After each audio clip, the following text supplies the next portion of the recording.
You know, I didn't think much of Mortal Sin at the start. That was a mistake.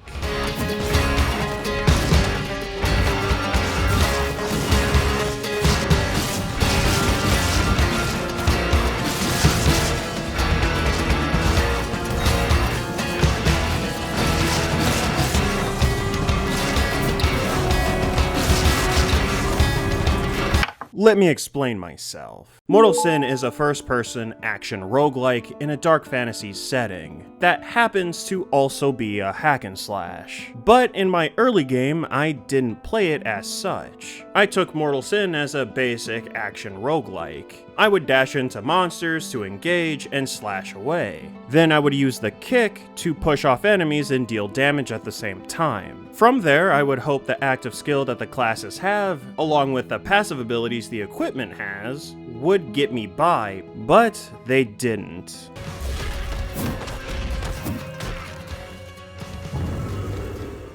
When I unlocked the Paladin class, I took my time, went slow, and held the block button a lot because I would deal damage with the ability that the class has. I still couldn't complete a run, but I got much further. However, as I slowly unlocked new moves, and noticed that you could cancel attacks on hit, Mortal Sin clicked as a hack and slash. I especially locked in when I unlocked the Duelist class. While my opinion changed for the better, I almost didn't play Mortal Sin because of its art style. So, let's talk about Mortal Sin's presentation.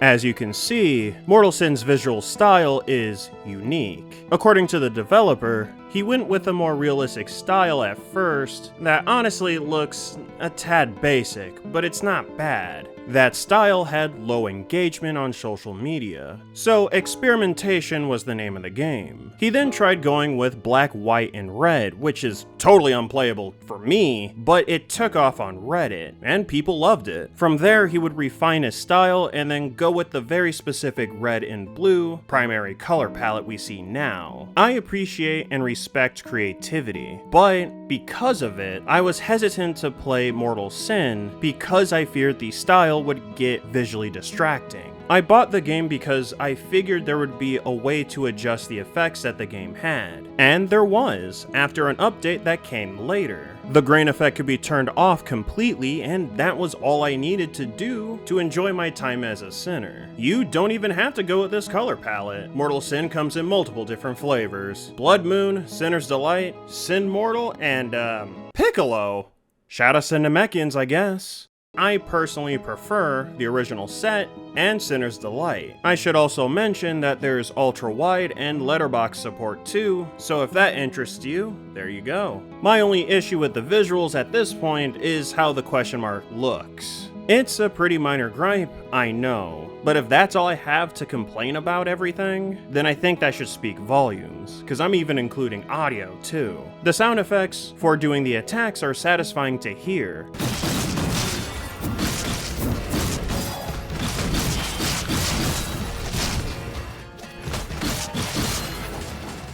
And the music is awesome. I love the theme that you hear in the hub, along with the other ambient soundtracks. There were definitely times I've gotten mad at a bad run or a mistake that I've made, and I would just kind of stay in the hub to chill out. Presentation for Mortal Sin as a whole is fantastic, and I'm happy he made the effort to accommodate for people that would find the visuals a bit much, having options to adjust those effects. What about the story for Mortal Sin? Well, not much is being done with the story yet. As Mortal Sin is now, the premise is that the player has to break out the endless loop of sin. The developer wants to create a world of intrigue that is open to interpretation like his inspirations, Dark Souls and even Berserk. I know he's still working on the story more, so I won't be too harsh with this. I know that there's people out there that enjoy lore-based stuff, but I don't exactly dive into lore unless something happens that intrigues me. I'll give you an example. In Ender Lilies, there was an optional boss that did not attack you. The dog only followed you around until you put it out of its misery. I was pretty much in the mood to throw hands, so this came as a shock to me. After staring at the dog for a little bit, I did what I had to do, but then I looked up the backstory out of curiosity. Mortal Sin has us with Helena being more angelic as you complete more quests, but it wasn't enough for me. You do get info from Helena about the world, but at the moment, I didn't gravitate towards it. It is very possible that I might change my mind when the game comes out of early access. So let's move on to the gameplay. As I mentioned, Mortal Sin is a roguelike and a hack and slash. You must go through the dungeon, caves, and forest to enter the Maw of Sin. You can do the 3 levels in any order you like. There are also optional levels, called the Trials of Resolve, but I wouldn't recommend doing them at the start.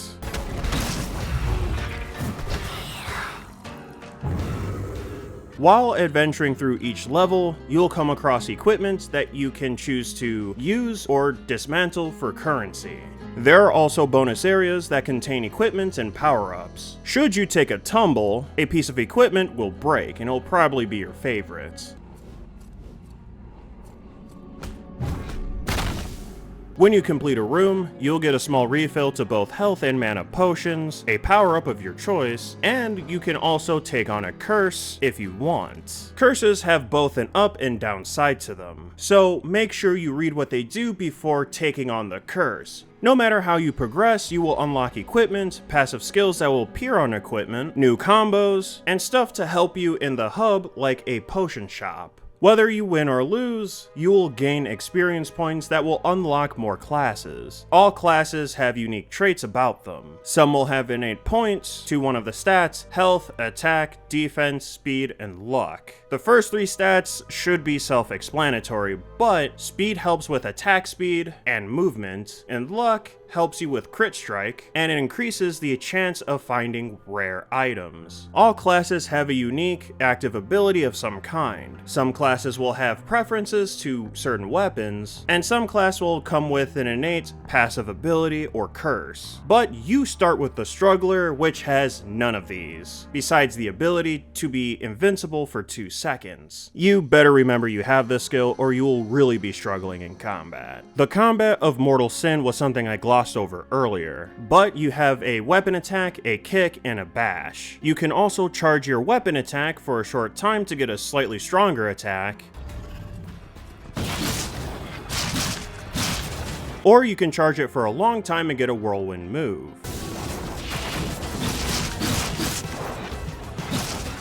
All the moves I've mentioned can be used together in quick succession to perform a combo, which is the meat and potatoes of Mortal Sin. There are short combos like kick into attack, which will become a thrust, and then there's bash into attack. There are slightly longer combos like half moon, which is kick, bash into attack. And then there's bash, kick, thrust, whirlwind, bash, kick, bash, whirlwind.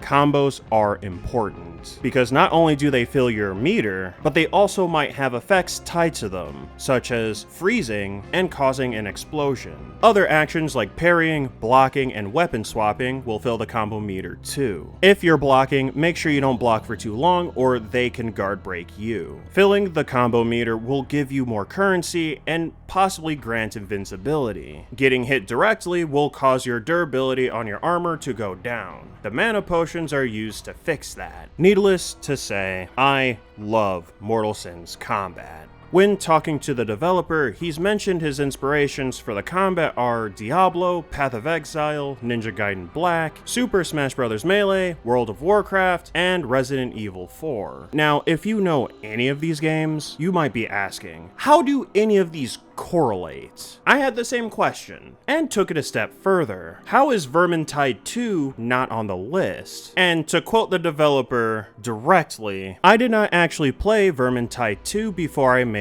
Mortal Sin, believe it or not. I tried it for the first time a few months ago because a lot of people brought it up. I guess there's not many first-person melee slashers, so it makes sense. Screw it, we're here now, I guess. From what I could gather, he thought about how precise you have to be to perform a combo in Melee and Ninja Gaiden Black. However, the setup is more similar to a skill rotation in Diablo, Path of Exile, and World of Warcraft. I did mentally switch out World of Warcraft with Aeon because that was my MMO of choice, but never mind that. The idea remains the same. Resident Evil 4, the giant immortal demon. That's about all I got for you. Mortal Sin's combat requires a moderate amount of tech skill, and at least the ability to think on your feet. You might want to switch up on what combo you might want to use per situation. Although I will say, you can stick to 2 or 3 if you want. You don't exactly need to think about the whole list. After learning how to play Mortal Sin somewhat efficiently, I went from winning after 25 losses to 1 when picking another class. When executing my bread and butter combos properly and watching everything pop like a blood balloon brought joy to my face. Although I will say this, enjoyment really came from playing fast and offense heavy. The Duelist class and the Reaper helped me with this. You can be someone like Guts if you want, but big swords don't really feel too good to me. You can also play defensively as well. Honestly, when it comes to the combat of Mortal Sin, the core foundation of it is perfect. But I just feel like more can be done with it. So I played the Duelist and the Reaper class, followed by Paladin and a bit of the Mage. And what I found is that I've played them just about the same way, give or take having to learn the ropes at the start, which caused me to hold the block button or try to parry more. I believe Mortal Sin can benefit immensely if classes had more unique qualities that separated them from one another. The class-specific abilities are one thing, but what if you had combos that were native to that class only? Let's talk about the Reaper, for example. The Reaper is an offensive class that uses sickles, scythes, and has the ability Bone Saw. Spinning with swords is cool and all, but if you have a scythe, why not have the fully charged move to be a pull enemies in, and then use the Bone Saw as a short combo? It would be the only class that would have it. You can make it more complex if you want, but the point remains the same. It's different from the other classes. I know there's a small chance that classes can get other weapons, but the Reaper is the only one with the Bone Saw move. You could double down on this class-specific feature and only allow the Reaper to have the pull, and then force everyone else to spin with it. Classes could also access special effects if they do a specific combo. For instance, the Paladin can do the Half Moon combo and have a 5% damage increase on the next attack, while other classes might not get anything or get a completely different effect. This would encourage players to lean towards combos for their bread and butter. Of course, I don't want you to make the effects too strong if you go down this path, because then people would feel the need that they have to do it. Either way, I think it's worth looking into each class and weapon type and seeing what you can do, because this game has so much to it, and yet I think more can happen with it. I'm not kidding when I say I could talk about Mortal Sin forever. I highly recommend this game if you enjoy the hack and slash genre, as well as roguelikes. I say all of this when Mortal Sin is still in early access at the moment. For 1.0, he wants to add new classes such as a summoner and a gunslinger, a new area with new enemies and boss, and more accessibility features, such as an auto combo system, a feature specifically to help ease in new players to the combo system. There's still a lot to experience in Mortal Sin, like a hard mode, getting a true ending, and unlocking every class. Normally, Mortal Sin is $19.99 on Steam, so if you're interested, there you go. If you've already played Mortal Sin, I can only recommend Vuan, and that's if I'm saying it right. Sorry to that dev if I butchered the name. I mentioned that game because it's paired with Mortal Sin in a bundle. And also, I would like to thank the developer, Nikola, for giving me the additional info. He also offered to give me a key for me to play it, but joke's on him, I already bought it. So I'll say thanks for allowing me to have the soundtrack. It was awesome talking to you about the development of Mortal Sin. But anyway, that's it from me. I'll see you in the next one.